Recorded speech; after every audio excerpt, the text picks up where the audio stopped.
பிவிசெட் நேயர்கள் அனைவருக்கும் வணக்கம். இந்த திமுகவை நாம குடும்ப கட்சி குடும்பமே சேர்ந்து இந்த தமிழ்நாட்டை கொள்ளடிக்கிறது தொடர்ச்சியாக நாம குற்றச்சாட்டு வருகிறோம்.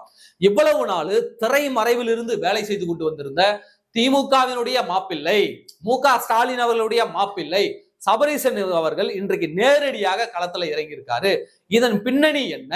அவர் நேரடியாக களத்துல அவருடைய மனைவி, அதாவது மு.க.ஸ்டாலின் அவர்களுடைய மகள் செந்தாமரை அவரோடு சேர்ந்து இந்த தேர்தல் களத்துக்கு வருவதற்கான காரணம் என்ன? அதனுடைய பின்னணி என்ன? இந்த சபரீசன் எப்பேற்பட்ட ஆளு, அவர் நிறுத்தி இருக்கக்கூடிய வேட்பாளர் எப்பேற்பட்ட ஆளு என்பதை நாம் விரிவாக இந்த காணொலியில பார்க்கலாம். இதுவரைக்கும் நம்முடைய இந்த புதிய சேனலை நீங்க சப்ஸ்கிரைப் பண்ணாம இருந்திருந்தா மறக்காம சப்ஸ்கிரைப் பண்ணுங்க. அப்படியே பக்கத்துல இருக்க அந்த பெல் சிம்லையும் கிளிக் பண்ணிட்டீங்கன்னா நாம போடக்கூடிய வீடியோக்கள் உடனடியாக உங்களை வந்து சேரும். சென்னையில இருக்கக்கூடிய வில்லிவாக்கம் தொகுதி, இந்த வில்லிவாக்கம் தொகுதியில தாவேகா சார்புல, அதாவது விஜய் கட்சியினுடைய சார்புல ஆதவ் அர்ஜுனா போட்டியிடுறாரு. இந்த ஆதவ் அர்ஜுனா போட்டியிடக்கூடிய அதே இடத்துல அண்ணா நகர் எம்எல்ஏவாக இருக்கக்கூடிய மோகன் இருக்கார் இல்லைங்களா, அவருடைய மகன் அண்ணா நகர் கார்த்திக். இந்த கார்த்திக்கு அங்க போட்டியிட வைக்கிறாங்க. யார் போட்டியிட வைக்கிறாங்க? திமுக போட்டியிட வைக்குது. சபரீசன் போட்டியிட வைக்கிறார்.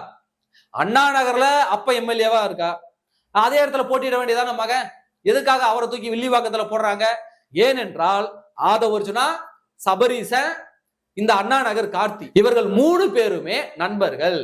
ஆதவ் அர்ஜுனா அந்த திமுகவினுடைய தேர்தலுக்காக ஒர்க் பண்ண போறாருல, அப்பதான் இவங்க 2 பேரு கூடயும் இவர்களுக்கு தொடர்பாகிறது.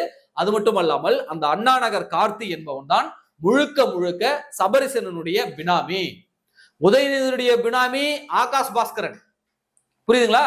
இவரு சபரீசனுடைய பினாமி அண்ணா நகர் கார்த்தி.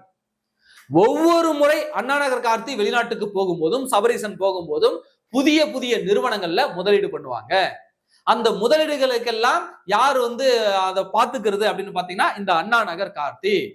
அப்போ திமுகவுல பினாமி வேலை பாக்குறவன், பாலியல் குற்றவாளி, போதை முறுதல் கடத்துறவன், அத்தனை பேருக்கு சீட்டு கொடுத்து நிக்க வச்சிருக்காங்க.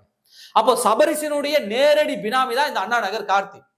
இப்போ தாவேகா சார்புல வில்லிவாக்கத்துல ஆதவ் அர்ஜுனா போட்டியிடுகிறார் என்றவுடன் திமுக பாக்குது அந்த இடத்துல யாரை இறக்கலாம் அப்படின்னு. இந்த சமயம் பார்த்துதான் அண்ணா நகர் மோகன் இருக்கார் இல்லைங்களா, எம்எல்ஏ மோகன், அவருடைய மகன் இந்த அண்ணா நகர் கார்த்தி, அண்ணே எனக்கு அண்ணா நகர் இடத்த தாங்கன அப்படின்னு போய் நிக்கிறார். உதயநிதிக்கும் சபரீசனுக்கும் ஆகாது. ஆனா அண்ணா நகர் கார்த்தி உதயநிதி கூட பேசுவாரு, ஓரளவு ஃப்ரெண்டா இருப்பாங்க. அப்போ உதயநிதி கிட்ட அவர் கேட்கும் பொழுது அவர் என்ன பண்றாருனாக்க அண்ணா நகரை வேறொரு ஆளுக்கு தூக்கி கொடுக்குறாங்க. ஏன் தூக்கி கொடுக்குறாங்கனாக்க சபரீசனுக்கும் உதயநிதிக்கும் ஆகாது. அண்ணா நகர் கார்த்தி இருக்காரு இல்லையா, அவரோட ஃப்ரெண்டு தான் ஆதவ் அர்ஜுனா. அப்போ உதயநிதி என்ன பண்றாருனாக்க, இல்ல தம்பி வேணா நீ வில்லிவாக்கத்துல போட்டிடுன்னு சொல்லிட்டு அந்த வில்லிவாக்கம் தொகுதியை இந்தாண்ட தூக்கி கொடுத்தது உதயநிதி, சபரீசன் வாங்கி கொடுக்கல. ஒருவேளை அண்ணா நகர்லயே அந்த அண்ணா நகர் கார்த்திகே அவங்க அப்பாவினுடைய கோட்டா கிடைச்சிருந்ததுன்னா, அவங்க அப்பா கோட்டாவில் அவன் அந்த எம்எல்ஏவா வந்திருந்தானாக்க சபரீசன் களத்துக்கு வந்திருக்க மாட்டார். ஆனா உதயநிதி அவர்கள் வேணும்னே தூக்கி அந்த கார்த்திகை வில்லிவாக்கத்துல போட்டதால எதற்காக அவர் போடுறாருன்னா, ஆதவ் அர்ஜுனாவும் கார்த்திகை ஃப்ரெண்டு. அப்போ ஃப்ரெண்டையும் நான் மோத விடுறேன் பாரு, உன்ன உன் ஃப்ரெண்டை வச்சே தோக்கடிக்கிறேன் பாரு சொல்லிட்டு உதயநிதியினுடைய ஈகோவால தான் அந்த அண்ணா நகர் கார்த்திகை கிடைக்காம வில்லிவாக்கம் கிடைச்சதனுடைய பின்னணி இதுதான்.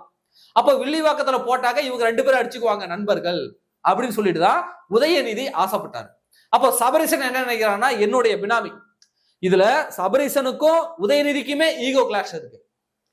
நீ அவனை தோக்கடிக்கணும்னு சொல்லிட்டு தானே கொண்டு போய் வில்லிவாக்கத்துல போடுற, நான் அந்த இடத்துல அவனை ஜெயிக்க வைக்கிறேன் பாரு அப்படின்னு சபரீசன் களமிறங்குறார். அதனாலதான் சபரீசன் இத்தனை ஆண்டு காலம் எவ்வளவோ பிரச்சனைகள் வந்த போது கூட, தேர்தல்கள் வந்த போது கூட அவர் வெளிவராதவர். இன்றைக்கு வெளிவந்ததற்கு ஒரே காரணம் உதயநிதி கூட இருக்கக்கூடிய ஈகோ. அதாவது அண்ணா நகர் கார்த்தியும் ஆதவ் அர்ஜுனாவையும் மோத விட்டு வேடிக்கை பார்த்து ரசிக்கணும்னு விரும்பினாரு உதயநிதி.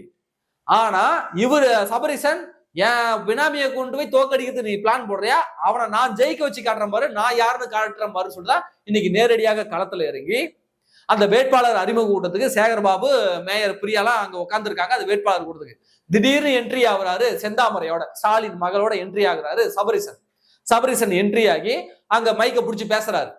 அண்ணா நகர் கார்த்தி என்னுடைய நண்பன், இவரு நிக்கிறது நானே நிக்கிற மாதிரி. எதற்காக இந்த வார்த்தையை சொல்லணும்? வேற எந்த வேட்பாளருக்கும் சபரீசன் இந்த வார்த்தையை சொல்ல, இந்த வார்த்தை மிக முக்கியம். இவரு நிக்கிறது நானே நிக்கிற மாதிரி அப்படின்னா, நான் தான் இவனை நிறுத்துறேன், நான் தான் இங்க நிக்கிறேன், என்ன ஜெயிக்க வைங்க அப்படின்னு தான் அர்த்தம். அப்ப என்னுடைய பினாமி அவங்க ஒரு ஸ்ட்ராட்டஜி பண்றாருனாக்க என்னுடைய ஸ்ட்ராட்டஜி பாரு, உதயநிதியா இல்ல நானா பாத்துருவோம் பாரு, அப்போ நீங்க ஓட்டு போட்டு இவரை கார்த்தியை வெற்றி பெற வைக்கணும் அப்படின்னு சொல்லிட்டு சபரிசன் நேரடியாக களத்துல இறங்கி அங்க பேசிட்டு போறாரு.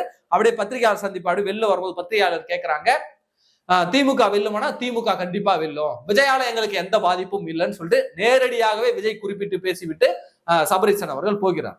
அப்போ அண்ணா நகர் கார்த்திகை அங்க வில்லிவாக்கத்துல போட்டியிடுவதற்கான காரணம் உதயநிதி இந்த ஆதவர்ஜனாவும் அண்ணா நகர் கார்த்தியும் நண்பர்கள், சபரிசனும் இவர்களும் நண்பர்கள், அப்ப இவர்களுக்குள்ள பிரச்சனையை மூட்டணும்னு சொல்லிட்டுதான் அண்ணா நகர் கார்த்திக்கு அண்ணா நகரை கொடுக்காம தூக்கி வில்லிவாக்கத்துல போடுது. வில்லிவாக்கத்துல ஏன் ஆளு அங்க தூக்கி போட்டியா, நாங்க கேட்ட சீட்டை நீ கொடுக்கலையா, நானா நீயான்னு பாத்துறோம்னு சொல்றதா சபரிசன் நேரடியாக களமிறங்கி அங்க அண்ணா நகர் கார்த்திக்காக இன்றைக்கு பிரச்சாரம் பண்ணுது. இப்போ ஒட்டுமொத்த ஸ்டாலின் குடும்பம் வந்துருச்சு. ஸ்டாலினுடைய தங்கச்சி தூத்துக்குடி எம்பி, ஸ்டாலினுடைய மகன் துணை முதலமைச்சர், சேப்பாக்கம் எம்எல்ஏ, விளையாட்டுத்துறை அமைச்சர், ஸ்டாலினுடைய மகள் அவருடைய மருமகன் இன்னைக்கு அரசியல் களத்துக்குள்ள வந்துட்டாங்க. இதன் பின்னணியில் இன்னொரு விஷயமும் இருக்கிறது. என்ன தெரியுமா? சபரிசன் அவர்கள் விரைவில் அவருடைய குரல் திமுகவினுடைய குரலாக டெல்லியில் ஒலிக்க போகிறது. டெல்லியில் இருக்கக்கூடிய தலைவர்களான கனிமொழி, டி.ஆர். பாலு இவர்களுடைய குரல் அமுக்கப்பட போகிறது. அவர்கள் ஓரம் கட்ட போகிறார்கள். சபரிசனை விரைவில் மாநிலங்களவை உறுப்பினராக திமுக அனுப்ப போகிறது. இந்த முறை வெற்றி பெற்றால் 2026 வெற்றி பெற்றால் உதயநிதி ஸ்டாலின் தான் முதலமைச்சர். 2 வருஷம் மு க ஸ்டாலின் முதல்வராக இருப்பார். அதன் பிறகு உதயநிதி ஸ்டாலின் அந்த முதல்வர் பதவியை அலங்கரிப்பார். அடுத்து வரக்கூடிய மாநிலங்களவை தேர்தலில் போட்டியிட்டு சபரிசன் டெல்லிக்கு போகிறார். திமுகவினுடைய குரலாக ஒலிக்க போகிறார். அப்போ ஒட்டுமொத்த குடும்பமே ஒரு கட்சியை சுரண்டிட்டு அந்த கட்சியினுடைய தொண்டர்களினுடைய உழைப்பை சுரண்டி விட்டு இன்றைக்கு ஒரு மாநிலத்தையே சுரண்டக்கூடிய இடத்திற்கு வந்து நிற்கிறது. அதை நம்ம நேர்ல நம்ம கண்ணால பார்க்கிறோம். அப்போ இத்தகைய ஒரு கொள்ளை கூட்டத்துக்கு தான் நீங்க வாக்களிக்க போறீங்களான்னு முடிவு பண்ணீங்க. அப்ப அந்த வில்லிவாக்கத்துல போட்டியிடக்கூடியவன் என்பவன் முழுக்க முழுக்க சபரிசனுடைய பினாமி. அப்போ இந்த தமிழ்நாட்டில் இருக்கக்கூடிய மொத்த திமுக கேண்டிடேட்டுடைய வரலாறுகளையும் நீங்க எடுத்து பாத்தீங்கன்னா அத்தனை பேர் மேலேயும் கேஸ் இருக்குது. கொலை கேஸ் இருக்கு, பாலியல் வழக்குகள் இருக்கிறது, அடிதடி வழக்குகள் இருக்கு, பணம் பறிப்பு, நில அபகரிப்புன்னு சொல்லிட்டு ஏகப்பட்ட வழக்குகள் ஒவ்வொரு வேட்பாளர்கள் மீதும் இருக்கிறது. அப்போ இந்த அண்ணா நகர் கார்த்தியை புடிச்சு டின்னு கட்டினா சபரிசனை நேரடியாக உள்ள தூக்கி வைக்கலாம். அவ்வளவு பணங்களும் இன்றைக்கு அண்ணா நகர் கார்த்தியின் மூலமாகத்தான் இன்றைக்கு வெளிநாடுகள்ல பல நிறுவனங்கள்ல முதலீடு செய்யப்பட்டிருக்கிறது. அப்போ அத்தகைய பினாமிக்கெல்லாம் சீட்டு கொடுத்திருக்கிறது இந்த திமுக. இது கலைஞர் இருந்தார் என்றால் ஒருபோதும் இதை செய்திருக்க மாட்டார். கையாளாகாத பொம்மை முதல்வர் மு க ஸ்டாலின் இருப்பதனால்தான் இத்தகைய அவலங்கள் இந்த திமுகவில் இன்றைக்கு நடந்துட்டு இருக்கு.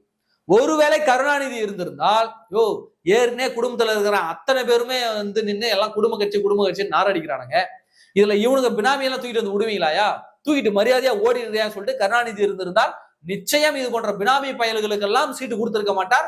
அவர்களை ஒருபோதும் ஊக்குவித்திருக்க மாட்டார். புரியுதுங்களா? ஏன்னா கருணாநிதியுடைய சொந்த மகள் தான் கனிமொழி. கனிமொழியினுடைய கணவரை யாராவது பாத்திருக்கீங்களா பொதுவெளியில? ஏன் கருணாநிதி விடல, யாரையும் வர விடல? ஸ்டாலினை தவிர்த்து வேற யாருடைய முகமும் தெரியாமல் எதற்காக பாத்துக்கிட்டாரு? அது மட்டும் இல்லாம ஸ்டாலினுக்காக தன்னுடைய மூத்த மகன் மு க அழகிரிய மதுரைக்கு விரட்டி விட்டாரு தானே கருணாநிதி. என்ன அடிக்க வந்தான், சதி செஞ்சான் அப்படின்னு சொல்லிட்டு. அப்ப பெத்த மகனையே ஒரு மகனுக்காக ஓரங்கட்டி அனுப்பியிருக்கார் கருணாநிதி. அப்படிப்பட்ட நபர் இப்போ இருந்திருந்தா இவனை போன்ற பினாமிகளை எல்லாம் கட்சிக்குள்ள விட்டுருப்பாரா? இல்ல கண்டவெல்லாம் மேடையில ஏறி பேசுவதற்கு விட்டுருப்பாரா? சபரிசன் யாருங்க? சபரிசனுக்கும் தமிழ்நாடு அரசியலுக்கும் என்ன சம்பந்தம்? ஒண்ணு சொல்லுங்க, சபரிசனுக்கும் இந்த தமிழ்நாடு அரசியலுக்கும் என்ன சம்பந்தம்னு? அவனுக்கு இருக்கக்கூடிய ஒரே ஒரு தகுதி மு க ஸ்டாலினுடைய பொண்ணை கட்டிட்டான், அவ்வளவுதான். அதை தவிர்த்து என்ன தகுதி சபரிசனுக்கு இருக்கிறது? அப்போ அவங்க வீட்டுல பொண்ணு எடுத்தான்றதுக்காகவே அவனை தமிழ்நாடு அரசியல்ல இன்னைக்கு நீங்க அவனை தலையிட வைக்கிறீங்க அப்படின்னாக்க, அப்ப இதனால் வரைக்கும் மறைமுகமாக தமிழ்நாடு அரசு எடுத்த இந்த திமுக அரசு எடுத்த அத்தனை நிலைப்பாடுகளிலுமே இந்த சபரிசனுக்கு தொடர்பு இருக்கிறதா? சபரிசனுடைய கை இல்லாமல் இருக்குமா? ஒவ்வொரு டெண்டர்லயும் ஒவ்வொரு கான்ட்ராக்ட்லயும் இந்த சபரிசனுடைய கை நிச்சயமாக இருக்கிறது. அப்போ ஆட்சிக்கு வருவதற்கு முன்னாடியே இவ்வளவு கான்ட்ராக்டுகளையும் கை வைத்து அவ்வளவு பணத்தையும் சுருட்டிக்கிட்டு ஓடினவன் இன்றைக்கு வெளிப்படையாகவே வந்துட்டான். வெளியில வந்துருச்சு, பூனைக்குட்டி வெளியில வந்துருச்சு. மறைமுகமாக வேலை செய்து கொண்டிருந்த பூனைக்குட்டி இன்னைக்கு வெளியில வந்துருச்சு. நாளைக்கு தேர்தலில் போட்டிட்டு இவரு எம்பி ஆகிடுவாரு. இவருக்கு சட்ட பாதுகாப்பு கிடைச்சிரும்.